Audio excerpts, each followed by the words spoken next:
Hello, everybody.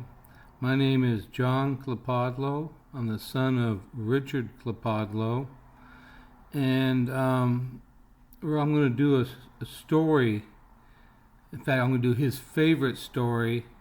Back when he would be 84 years old this birthday, but unfortunately, he was taken from us 4 years ago.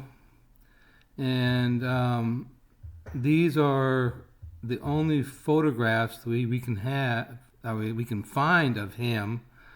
We had a flood in Arizona, and unfortunately, the flood took 99% of our photographs. But his name is Richard Klopodlo. He was a chief radioman in the Navy. That was his main job. But he retired and moved to Casa Grande, Arizona. And he was getting bored hanging around, working in the yard and that kind of stuff. That just wasn't his thing. So he went out and got a part-time job at Radio Shack because they offered to him, they told him that he would get stock options. So he's working there, and he's the low man on the totem pole.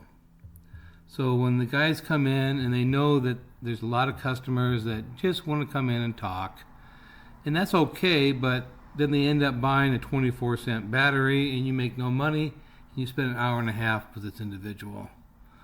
So when all of the low-paying customers would come in, my dad would be the one that would have to take care of them. Well, there's this one individual, and I won't give his name, that came in, and he came in 2 or 3 times a week, and he would just talk and talk and talk and talk, and he was a braggart.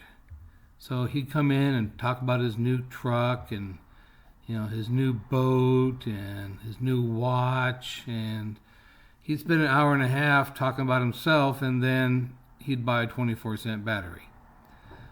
So, but my dad, being who he is, he said, okay, you got to put up with the bad to get the good. So he talked to him, and ended up getting commission on a 24-cent battery. Well, my dad found out months later that Radio Shack was not going to give stock options to temporary employees. So my dad said, screw it, I'm going to leave. So he left.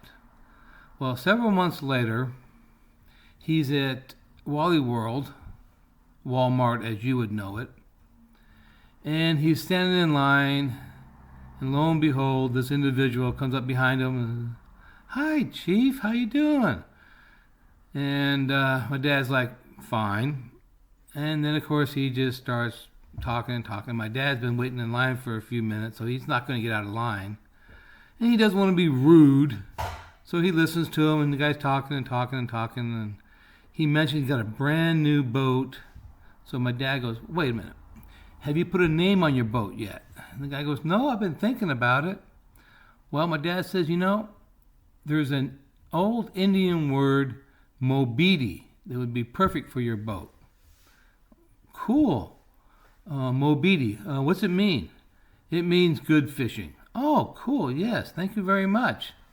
So my dad paid for his stuff, and off he went. Well, again, a few months later, he's on his ham radio, and his buddies from over by Lake Mead are calling him up and going, hey, Chief, what? You're always using this word mobidi.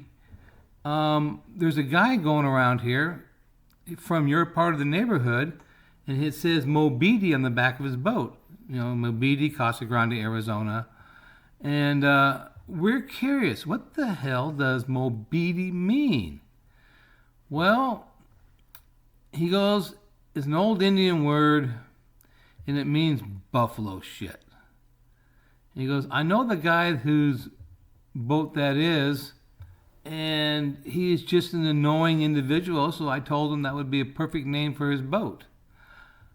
And of course, everybody started laughing, and later on, he found out, the guy who owns the boat, found out what it actually meant and then changed it to something else. We have no idea.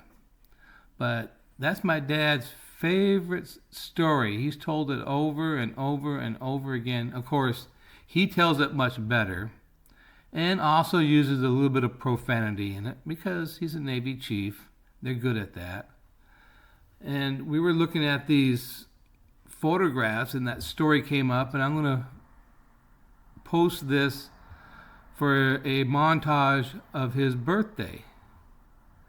Now, unfortunately, like I said at the beginning of this video, we don't have any more pictures to add to it, but he is who he is, and